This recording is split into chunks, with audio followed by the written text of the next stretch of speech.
Bayangkan sebuah dunia di mana setiap orang bebas melakukan apapun. Bebas melakukan apapun yang dia mau, tidak ada hukum, tidak ada aturan, hanya kebebasan alami. Menarik bukan? Tapi setelah beberapa saat kekacauan muncul, pertengkaran, ketidakadilan, ketidakamanan. Bagaimana kebebasan bisa hidup berdampingan dengan ketertiban? Sejak abad ke-18, seorang filsuf bernama Jean-Jacques Rousseau mencoba menjawabnya dalam karyanya yang fenomenal, yaitu The Social Contract. Rousseau membawa kita kembali ke masa ketika manusia masih hidup apa adanya, manusia alami. Mereka bebas, sederhana, dan tidak saling menindas. Tapi ketika manusia mulai hidup bersama, mereka membangun rumah, membangun kota, dan negara. Lambat laun, ketidaksetaraan itu muncul. Orang kaya lebih berkuasa dan orang lemah semakin terpinggirkan. Disinilah muncul pertanyaan besar. Apakah manusia harus melepaskan kebebasannya untuk hidup dalam masyarakat yang aman? Rousseau punya jawabannya, yaitu social contract. Bayangkan sekelompok orang duduk bersama dan membuat perjanjian. Mereka berkata, aku bersedia menyerahkan sebagian kebebasanku jika semua orang juga melakukannya demi kebaikan bersama. Ini bukan kehilangan kebebasan, ini menemukan kebebasan yang lebih besar. Sebab aturan yang dibuat bersama membuat setiap orang lebih aman dan adil. Namun kontrak sosial punya rahasia penting, bukan sekedar suara terbanyak. Rousseau membedakan antara kehendak mayoritas dan kehendak umum. Kehendak umum adalah kepentingan semua orang yang adil dan memihak pada kebaikan bersama. Bayangkan, kalau misalnya sebuah kota yang membuat keputusan hanya berdasarkan suara mayoritas, maka minoritas bisa dirugikan.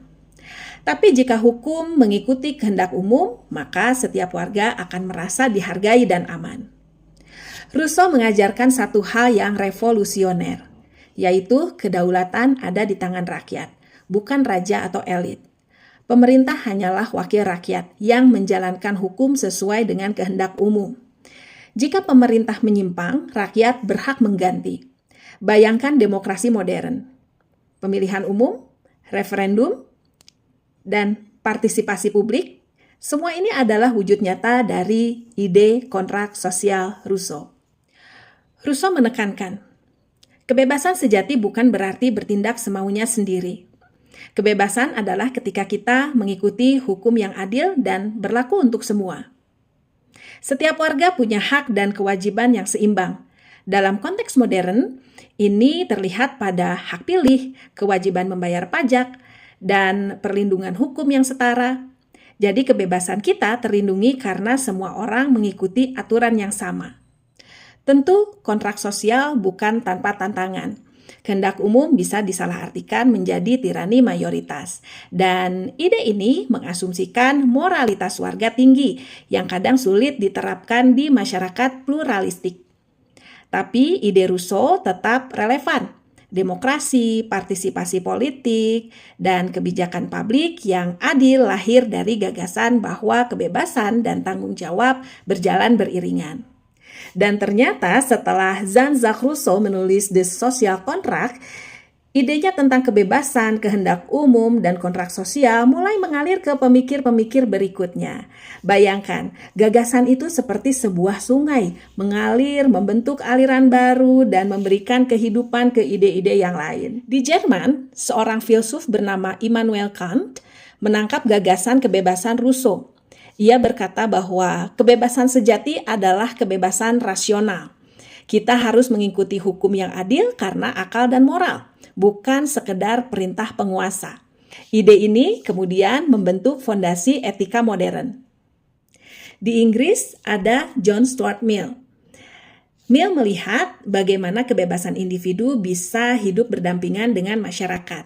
Ia mengembangkan gagasan tanggung jawab sosial, di mana kita bebas selama kebebasan itu tidak merugikan orang lain. Mill menekankan kebebasan berekspresi dan partisipasi aktif warga negara. Di Prancis dan Amerika ada Alexis de Tocqueville. Ia menyoroti pentingnya partisipasi rakyat dalam demokrasi. Baginya masyarakat yang sehat adalah masyarakat yang semua warganya terlibat, sejalan dengan gagasan Rousseau tentang kedaulatan rakyat. Kemudian ada Karl Marx. Memang agak sedikit berbeda jalur, tapi ia tetap menyentuh tema yang sama, yaitu ketidaksetaraan sosial.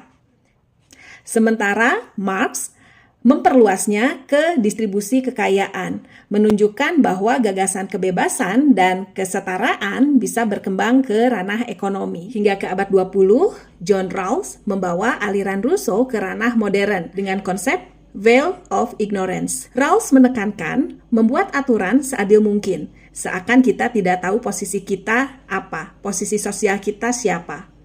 Prinsip Rousseau saat ini tentang kontrak sosial, hidup dan berkembang.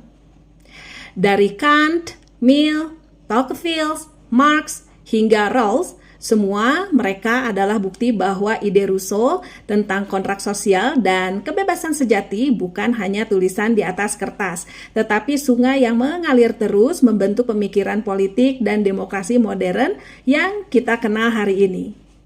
Rousseau mengingatkan kita bahwa hukum bukanlah musuh kebebasan, tapi jembatan menuju kebebasan sejati. Hidup dalam masyarakat bukan kehilangan diri, tapi menemukan diri dalam kesepakatan bersama. Jadi kebebasan bukan hanya hak individu, ia adalah tanggung jawab kolektif, dan disitulah kontrak sosial menemukan maknanya hingga saat ini. Terima kasih sudah menyimak video saya sampai detik ini. Memang bahasannya agak berat, tapi semoga pemahaman ini bisa menambah wawasan kita untuk meningkatkan lagi kedewasaan kita dalam menentukan sudut pandang sosial, ekonomi, dan politik. Saya Rizka, sampai jumpa di video saya selanjutnya.